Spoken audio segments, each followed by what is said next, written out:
जय स्वामीनारायण, जय कष्टभंजन देव। दादाना सानिध्यमां उजवाई रही है हनुमान जयंती। तो हनुमान जयंती निमित्ते कलश यात्रा में भाग लेवा आप सब आवी रह्या छो, हूँ पण आवी रही छूं।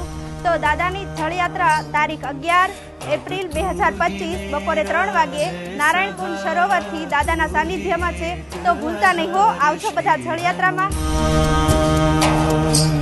हे हनुमान, तुम सत्य हो, बजरंग हो, सिया राम के तुम प्रिय हो,